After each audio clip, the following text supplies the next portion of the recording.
నమస్తే అన్న. నమస్తే అన్న. ఏం పేరు మీ పేరు? నా పేరు సిహెచ్ వెంకటేష్ అన్న. సిహెచ్ వెంకటేష్. ఏం చేస్తుంటావు?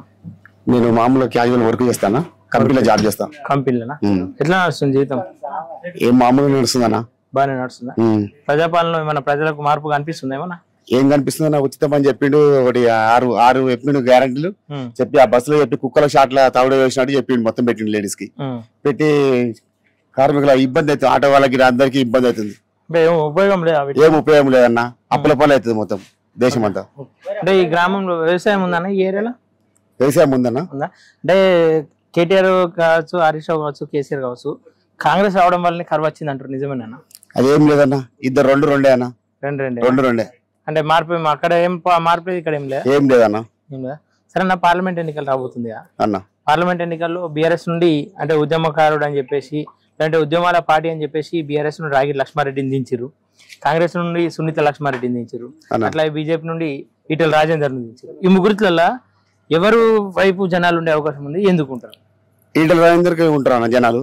ఎందుకంటే ఆయన ఇంతకుముందు టీఆర్ఎస్ లో ఉండి మంచి పనులు చేసి హెల్త్ మినిస్టర్ చేసిండు, చేసి కరోనా టైంలో ఎంతో మందికి మేలు చేసిండు.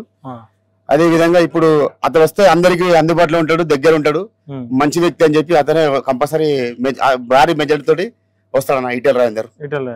కానీ సునీత లక్ష్మారెడ్డి కూడా ఈ ప్రాంతానికి సుపరిచితురాలని చెప్పి చెప్తారు.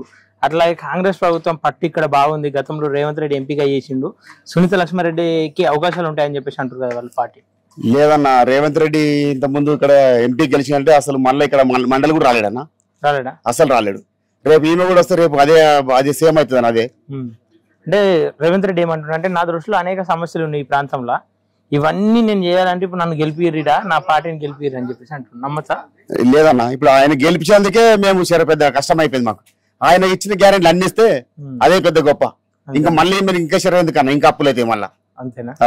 అంటే కాంగ్రెస్ ఈ పార్టీ ఏముండదు అంట? ఏముండదన్న. బీఆర్ఎస్ పరిస్థితి ఎట్లుంటది? బీఆర్ఎస్ అంటే ఇక కేసీఆర్ మొత్తం ద్రోహము. అసలు ఆల్రెడీ ఈటెల రాజేందర్కే ద్రోహం చేశాడు, ఇక మనకు కూడా పెద్ద ద్రోహం చేస్తాడు. ఎందుకు వేస్ట్? అసలు వేస్ట్ అన్న. ఈ ప్రాంతంలో ఏ సామాజిక వర్గం వాళ్ళు ఎక్కువ ఉంటారా? ముదిరాజ్ ఎక్కువ అన్న. ముదిరాజు నిజంగా అంటే ఈయన అడాప్ట్ చేసుకునేందుకు సిద్ధంగా ఉన్నారు? అసలు ఉన్నారన్న. దూరం కొడుతురు ముదిరాజులు అని చెప్పేసి అంటారు. లేదన్న, కంపల్సరీ అందుబాటులో ఉన్నామన్నా. నేను కూడా ముదిరాజే, నేను ముదిరాజు బిడ్డనే. ముదిరాజులకు ఆయన ఎప్పుడు దగ్గర ఉన్నది లేదు, ముదిరాజుల గురించి చూసింది లేదు, ఆయనకు దూరమే ఉంటారు ముదిరాజులు అని చెప్పేసి కొంత వార్త కూడా వినిపిస్తుంది. లేదన్న, ఏ కష్టం వచ్చినా ఇంటికి వెళ్తే ఆల్రెడీ అన్నం ఎనీ టైం అన్నం ఉంటది అన్న. తినమని చెప్తాడు, పని చేస్తాడు. అడిగితే కాదండి అన్న. అంటే నిజమే అన్న? అది నిజమే అన్న. ఓకే అన్న. మొత్తం నేను ఈటెల రాజేందర్ గెలుస్తా అన్న, ఈటెల రాజేందర్ కంపల్సరీ. అతి మెజారిటీతో వస్తాడన్న. ఓకే అన్న, థ్యాంక్ యూ.